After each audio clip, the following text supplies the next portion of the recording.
Video ini adalah video yang paling penting di akun saya.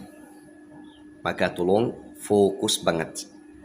Sekarang tidak ada waktu lagi untuk main, untuk santai. Karena sungguh saya tanggung jawab perkataan saya itu di hadapan Allah Subhanahu wa taala. Umur umat Islam tidak lama lagi. Di video ini saya mau bahas tentang masalah akhirul zaman wabil khusus sisa berapa tahun lagi dari umur umat Islam.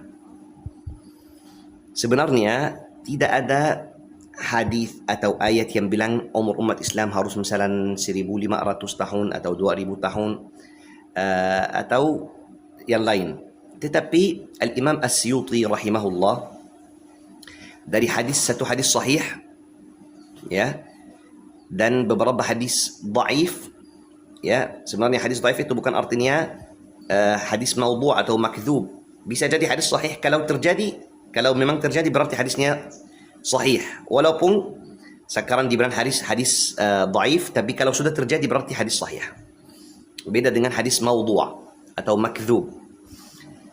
Dan beberapa kabar dari Banu Israel yang Rasulullah SAW suruh kita ambil kabar-kabar dari Banu Israel, tapi jangan percaya atau juga tidak percaya. Kita di tengah. Al-Imam As-Suyuti hitung umur umat Islam maksimal 1500 tahun. 1500 tahun. Sisa berapa? Ya, kalau kita hitung sisa 50 tahun kurang. Bisa dari 40 tahun, bisa juga dari 30 tahun, karena itu maksimal 1500 tahun. Berarti kita bisa bilang maksimal 50 tahun sisa dari umur umat Islam. Ini menurut Al-Imam As-Suyuti. Ada ulama lain bilang tidak benar. Ada ulama bilang tidak bisa hitung, tapi kita tahu Allah Subhanahu wa taala memberikan hikmah liman yasha. Terserah Allah Subhanahu wa taala. Dan Al-Imam As-Suyuti itu seorang ulama besar, insyaallah seorang wali. Dan Al-Faqir sendiri setelah cari tahu tentang akhirul zaman, ternyata betul tidak ada kesempatan yang panjang lagi. Sebentar lagi muncul Imam Mahdi, Dajjal, Ya'juj Ma'juj. Tapi sebelum Al-Imam Mahdi muncul, wallahu ta'ala a'lam, akan datang ayatul dukhan. Ya, kabut kalau nggak salah bahasa Indonesia. Berarti tanda yang pertama yang kita tunggu sekarang itu ayatul dukhan, tanda besar yaitu kabut. Barusan datang Al-Imam Al-Mahdi, muncul Ad-Dajjal. Setelah Ad-Dajjal akan turun Isa bin Maryam, dan setelah turun Isa bin Maryam dan akan hancurkan Dajjal, dan setelah itu akan muncul Ya'juj Ma'juj, dan Isa alaihi salam bersama umat Islam akan naik ke gunung At-Tur sampai ujung umat Islam itu keluar rih baridah, yaitu angin dingin keluar dari Yaman. Ada yang bilang, ada hadis juga bilang dari Syam. Rih itu atau angin itu akan cabut roh atau cabut nyawa semua umat Islam. Barang siapa yang masih ada iman walaupun sedikit di hatinya, insyaallah rih itu akan cabut rohnya atau anginnya akan cabut rohnya. Walaupun orangnya pergi kabur ke gunung, ya tetap cabut nyawanya. Maka hari kiamat akan datang, tapi di bumi ini gak akan ada orang beriman. Semuanya orang jahat, orang buruk. Ya, ini dari hadis-hadis Rasulullah SAW.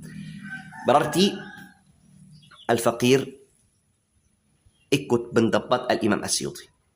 Dari hal-hal yang terjadi di zaman sekarang, memang wallahu ta'ala alam umur umat Islam tidak akan lebih dari 50 tahun. Wallahu ta'ala alam. Wallahu ta'ala alam. Ini bukan yakin. Biar gak ada yang bilang Syekh itu mau kelihatan orang tahu tentang ilmu ghaib. A'udzubillah. Saya bukan seperti itu. Tapi saya terasa. Wallahu ta'ala a'lam. Wallahu ta'ala a'lam. Ya. Maka mungkin ada di antara kita sekarang seorang yang akan hidup sampai angin dingin itu cabut nyawanya. Ya. Dan yang saya yakin juga wallahu ta'ala alam memang Imam Mahdi sudah ada sekarang. Ada di antara kita sekarang. Sudah lahir. Dan umurnya atas 30 tahun. Wallahu ta'ala a'lam. Mungkin atas 30, atas 40. Karena juga gak ada hadis sahih yang sebutkan umur Imam Mahdi waktu muncul. Ya, tapi yang saya terasa banget Imam Mahdi memang di antara kita. Tapi dia sendiri gak tahu kalau dia Imam Mahdi. Terus harus bagaimana Syekh? Badiru bil a'mali as-salihah. Harus bawa banyak bekal untuk surga, untuk akhirat. Gak boleh lalai lagi. Gak boleh berdosa kecuali langsung bertaubat. Atbi'is sayyi'at al-hasanata tamhuha. Kalau sudah berdosa jatuh, gak sengaja karena hawa nafsu, karena manusiawi, langsung bertaubat dan langsung tambah amal-amal salih. Biar hapus dosa-dosanya. InsyaAllah saya mulai dari video ini akan banyak bahas tentang akhirul zaman. Karena menurut Al-Faqir sudah gak ada waktu lagi. Gak ada kesempatan lagi. Dan saya kasihan sama diri sendiri, kasihan sama umat Islam yang masih mabuk dunia, yang masih lalai. Kalau ada pertanyaan apa saja tentang akhirul zaman, silakan kasih di komen.